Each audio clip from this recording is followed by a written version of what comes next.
Hello दोस्तों, आप सभी के मन में एक ही डाउट है बार बार कि हमारा सीजीएल का एग्ज़ाम कब होगा। क्योंकि जहाँ पे आप देखोगे कल जो है एक newspaper the times of India में एक इंटरव्यू चेयरमैन सर का आता है और उसमें वो कहते हैं कि मिड सितंबर सीजीएल जो 13 अगस्त से होने वाला था वो मिड सितंबर में होगा, ऐसा वहाँ पे लिखा हुआ है।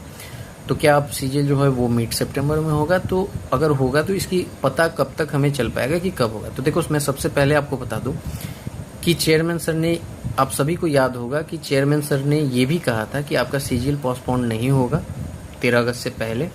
वो इस बात पे अड़े रहे कि पोस्टपोन नहीं होगा, हम सीजीएल तक सारी चीज़ें सही करा लेंगे। वो हुआ क्या कि प्रोटेस्ट हुआ, प्रोटेस्ट बहुत ज़्यादा बढ़ गया, नेशनल मुद्दा बन गया, तो इनको पोस्टपोन कराना पड़ा।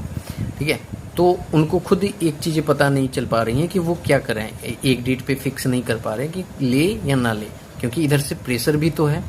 तो आप सभी को मैं इतना ही बता दूं कि अभी जो आपकी एग्ज़ाम की जो डेट्स की हैं कि कब आएगी, जब आएगी वो आपको पता चल जाएगा कि किस डेट से हो रहा है। तो बहुत ध्यान से समझना, मैं 2-3 पॉइंट आपको बता रहा हूँ।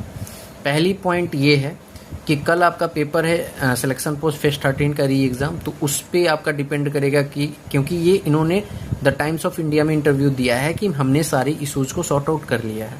तो उसका एक टेस्ट है कि कल आपके जो है एग्ज़ाम में पता चल जाएगा, और इनका एक सिस्टम टेस्ट भी हो रहा है, तो वही एक टेस्ट है जो 29 को होगा।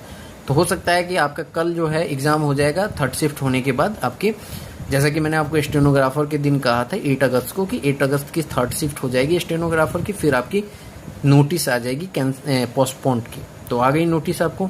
सिमिलरली सेम 29 है कल आपका पेपर होगा। अगर पेपर अच्छा चला गया, यानी कि कुछ भी खामियां नहीं देखने को मिली, तो नोटिस दिख सकती है। नोटिस आने का रीज़न और मैं बता देता हूं कि आप अगर देखोगे नोटिस को, जो 8 अगस्त को नोटिस आया है, उसमें सिर्फ और सिर्फ मेंशन 3 चीज़ें की गई थी। एक तो आपकी मेंशन की गई थी सिलेक्शन पोस्ट फेज 13 में 55,000 बच्चों का। दूसरी चीज़ मेंशन की गई थी कि आपकी सीजीएल पोस्टपोन्ड का, और तीसरी चीज़ मेंशन की गई थी जो आपका यहाँ पर ओटीआर को एडिट को लेकर। आपको सभी को पता है कि जो कैलेंडर आया था, नोटिफिकेशन आया था, उसमें चीज़ें मेंशन थी कि 8 सितंबर से सीएचएसएल का पेपर होना है, 8 से 18। तो सीएचएसएल वाले को भी तो इन्फॉर्म करना होगा कि आपका पेपर कब से होगा। तो इनको नोटिस निकालना ही है बस। अगर ये पेपर आपका कल अच्छा चला जाता है तो नोटिस आपको कल ही देखने को मिल जाएगी। तो आप सभी से रिक्वेस्ट है कि आप सभी को कल के लिए वेट कर लो, देखो कल आपको नोटिस क्या दिखती है। एग्जाम अच्छा जाएगा तो डेफिनेटली नोटिस आ जाएगी, नहीं जाएगा तो नोटिस नहीं भी आ सकती है। ठीक है, एग्जाम आपका वही 8-9 से हो सकता है।